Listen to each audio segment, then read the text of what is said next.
Class 10th के board exam बहुत ही जल्दी स्टार्ट होने वाले हैं। 21 फरवरी को आपका हिंदी का बोर्ड एग्जाम है, तो 10 डेज भी आपके पास नहीं बाकी हैं। एंड इन 10 डेज में क्या स्ट्रैटेजी आपको फॉलो करनी चाहिए, क्या आपका टाइम टेबल होना चाहिए, क्या गलतियां हैं जो आपको नहीं करनी है, ये सब कुछ आज इस वीडियो में हम डिस्कस करने वाले हैं। कहां से आपको प्रैक्टिस करनी है, कहां से कंसेप्ट को कंफर्म करना है, everything. So this video is very important for you, watch it till the end. तो देखो फ्रेंड्स, आज 7 फरवरी है, तो अगर हम 7, 8, 9 को काउंट नहीं करते हैं, सीधा 10 फरवरी से शुरू करते हैं। सो 10 से 20 फेब तक आपके पास सिर्फ 10 दिन है। इन 10 दिनों में आपको अपने कंसेप्ट्स को कंफर्म करना है। जो अभी आपके टॉपिक्स बाकी हैं, जो आपने पढ़े ही नहीं है, उनको कंफर्म करना है ना। सैंपल पेपर्स करने हैं एंड देन फाइनल रिवीजन करनी है। ये मेन 3 चीजें हैं जो आपको इन 10 डेज में करनी है। ये 10 डेज क्या है, ऐसे ही निकल जाएंगे, बिल्कुल इतना कम टाइम रह गया कि आप इसको काउंट भी नहीं कर सकते। ये ऐसा टाइम है कि आपको पता भी नहीं चलेगा और निकल जाएगा। एंड अगर इस टाइम को आपने अच्छे से एक एफिशिएंट वे में यूज नहीं किया ना, तो आपको आगे जाके बहुत पछतावा होने वाला है। इन 10 डेज को अगर आप अच्छे से यूज कर लेते हो, तो आपकी जो पूरे साल की हुई मेहनत है, उसको आप अच्छे से अपने एग्जाम्स में परफॉर्म कर पाओगे एंड अपना अच्छा स्कोर कर पाओगे। अपने पूरे साल मेहनत करी है, पढ़ा है, लेकिन इन 10 डेज को अच्छे से यूज नहीं किया ना, इस फाइनल डेज में आपने अच्छे से तैयारी नहीं करी, तो आप अपने बोर्ड एग्जाम में अच्छा नहीं कर पाओगे एंड देन फिर आपको पछतावा होगा, है ना। तो ऐसा नहीं होना चाहिए, इसलिए बहुत ही स्मार्ट तरीके से आपको इन 10 डेज का यूज करना है। तो सबसे पहले तो आपको अपने कंसेप्ट्स को कंफर्म करना है। जो आपके सब्जेक्ट्स हैं, 5 सब्जेक्ट्स तो सबके पास हैं, काफी फ्रेंड्स के पास 6 सब्जेक्ट्स भी, एक एडिशनल सब्जेक्ट भी है। तो आपको पहले अपने सारे कंसेप्ट्स को कंफर्म करना है, मतलब पूरे सिलेबस को कंफर्म करना है। 10 डेज में से 2 से 3 डेज आपके पास होने चाहिए। 2 से 3 डेज आप अपने लगा सकते हो सारे के सारे कंसेप्ट्स को कंफर्म करने के लिए। मतलब जो भी आपका पूरा सिलेबस है ना, उसमें सारे टॉपिक्स आपको आने चाहिए, आपको समझ में आने चाहिए एंड आपको पता होना चाहिए कि हर एक कंसेप्ट क्या है। ओके, तो कंसेप्ट कंफर्म करने के लिए 2 से 3 डेज आप लगा सकते हो। वो आपको कहाँ से करने हैं, एनसीईआरटी में से करने हैं। एनसीईआरटी समझ नहीं आती तो फुल एक्सप्लेनेशन की वीडियो हमारे साथ में लगा लो, साथ साथ में आपके जो कंसेप्ट हैं वो मिनटों में कंफर्म हो जाएंगे। मुश्किल काम नहीं है, सिलेबस आपका ईजी, आप कर सकते हो अगर आप टाइम को अच्छी तरीके से यूज करते हो। ऐसा तो है नहीं कि पॉसिबल नहीं है, पॉसिबल है, आपको टाइम को अच्छे से यूज करना होगा।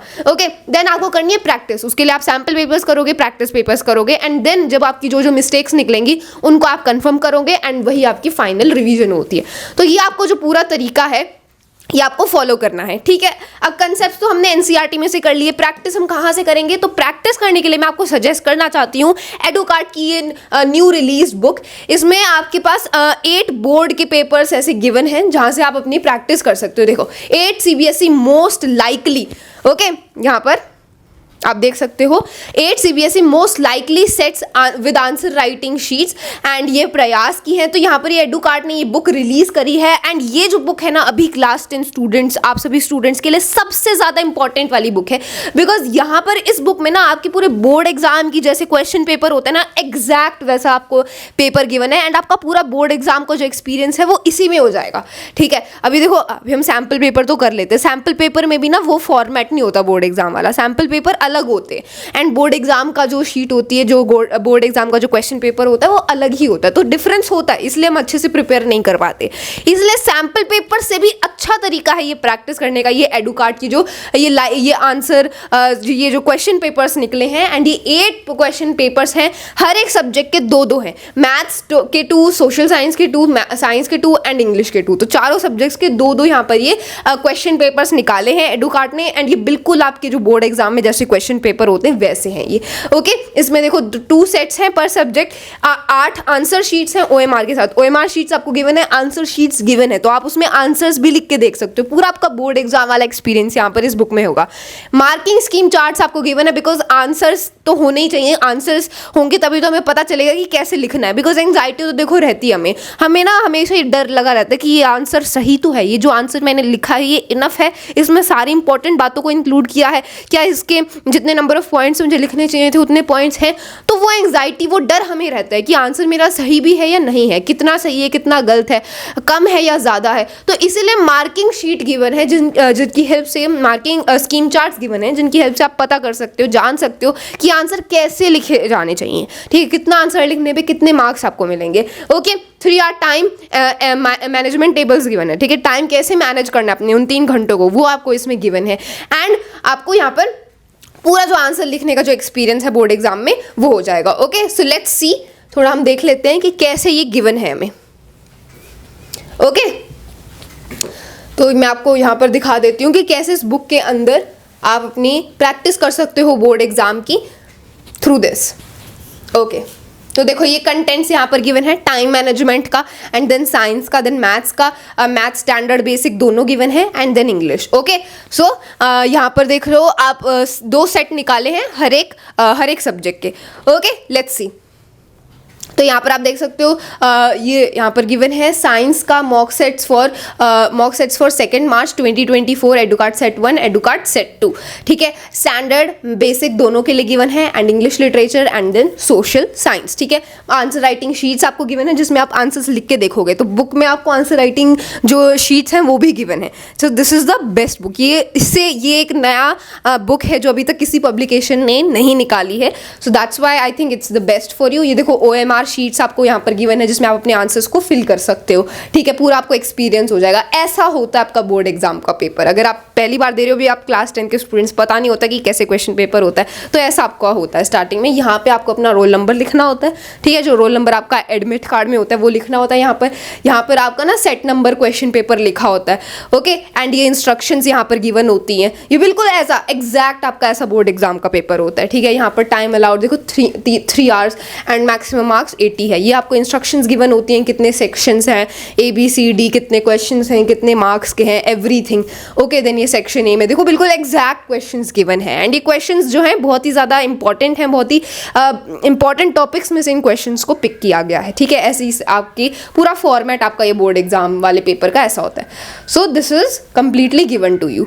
ओके, एंड यहाँ पर ये देखो दोबारा जो है गिवन है क्वेश्चन एंड ये देखो ये आपकी आंसर शीट्स है। ये आपकी आंसर शीट है। ये आंसर शीट में जो आपकी स्टार्टिंग में होता है ना, आपको ये डिटेल्स यहाँ पर फिल करनी होती है। जब आपको आंसर शीट मिलेगी अपने बोर्ड एग्जाम में ऐसी होगी, उसमें आपको डिटेल्स फिल करनी होती है एंड ये आपकी आंसर बुकलेट है। यहाँ पर आप अपने आंसर्स लिखोगे, तो ये आंसर बुकलेट आपको साथ में प्रोवाइडेड है। So this is very very helpful for all of the students. ये मार्किंग स्कीम चार्ट्स आपको गिवन है। ठीक है, यहाँ पर ये सारे आपको पेज नंबर्स गिवन है। ये देखो मार्किंग स्कीम चार्ट्स गिवन है। ओके, आंसर्स गिवन है, देन उनका ब्रेक डाउन गिवन है। तो जैसे कि मैंने ये दिखा दिया, ऐसे ही हर एक सब्जेक्ट का यहाँ पर गिवन है।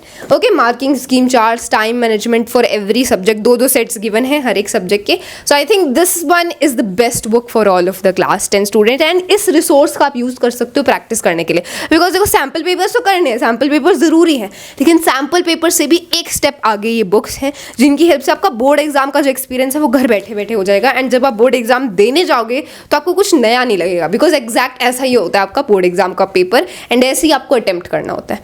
ठीक है, so I think this is very very helpful for all of the class 10 students. Purchase करना चाहते हैं, लिंक डिस्क्रिप्शन बॉक्स में गिवन है। ओके, एंड फ्रेंड्स ये आपका यहाँ से आप प्रैक्टिस कर सकते हो एंड देन फिर आपको करनी है फाइनल रिवीजन। जब आप प्रैक्टिस करोगे तो फिर क्या निकलेंगी, आपकी मिस्टेक्स निकलेंगी। मिस्टेक्स जब निकलेंगी देन आप उन मिस्टेक्स को करोगे कन्फर्म। जो आपके वीक पॉइंट्स आएंगे उनको आप कन्फर्म करोगे, अपनी फाइनल रिवीजन करोगे। रिवीजन आप कर सकते हो, हमने कोई रिवीजन के वीडियोज़ बनाए हुए, वहाँ से आप कर सकते हो। 10-10, 15-15 मिनट में आपके चैप्टर्स रिवाइज हो जाएंगे। ठीक है, तो ऐसे आपको 10 डेज में सब कुछ फिट करना है, कंसेप्ट्स भी करने हैं, देन प्रैक्टिस भी करनी है एंड देन फाइनल रिवीजन भी करनी है। एंड 21 से तो आपका एग्जाम जो मेन सब्जेक्ट्स का है वो शुरू ही है, तो टाइम कम रह गया, वेस्ट मत करना। बिकॉज आगे जाके पछताओगे ना, जो पेन ऑफ रिग्रेट होता है वो बहुत मतलब ज़्यादा होता है। अगर अभी आप डिसिप्लिन होकर मेहनत कर लोगे तो वो ज़्यादा मुश्किल नहीं है, लेकिन बाद में जो रिग्रेट होगा वो ज़्यादा आपको परेशानी देगा, वो ज़्यादा आपको जो है दुख देगा। सो दैट्स वाई टाइम का अच्छे से यूज़ करो। डिस्ट्रैक्शन तब होते हैं जब आप डिस्ट्रैक्ट होना चाहते हो। अगर आप डिस्ट्रैक्ट नहीं होना चाहते ना, तो कोई भी चीज़ आपको डिस्ट्रैक्ट नहीं कर सकती। ठीक है, एंड कोशिश करो कि आप एक शांत एनवायरनमेंट में बैठ के पढ़ रहे हो, कोई भी आपके आसपास जो घर वाले हैं या फिर और कोई डिस्टर्बेंसेस हैं वो ना हो। Otherwise if you concentrate on your studies, कोई भी चीज़ आपको डिस्ट्रैक्ट नहीं कर सकती है। ठीक है, इंपॉर्टेंट समझने की आपको ज़रूरत है कि सभी की आपकी सभी आपसे एक्सपेक्टेशंस लगा के बैठे हैं। पेरेंट्स की एक्सपेक्टेशंस होती हैं, फैमिली फ्रेंड्स की, एंड खुद से भी आपकी एक्सपेक्टेशंस होंगी ना कि हाँ मुझे इतना स्कोर करना है, इतनी मेरी एबिलिटी है कि मैं स्कोर कर सकता हूँ, कर सकती हूँ। तो वो खुद की एक्सपेक्टेशंस को भी पूरा करने के लिए आपको इसके लिए मेहनत करनी होगी। रिसोर्सेज सारे अवेलेबल हैं, एंड तक हम आपको सपोर्ट करने वाले हैं एंड इन 10 डेज को यूज़ करना बहुत ही ज़्यादा इंपॉर्टेंट है। Okay, so I hope you found this video helpful. That's all, thank you so much.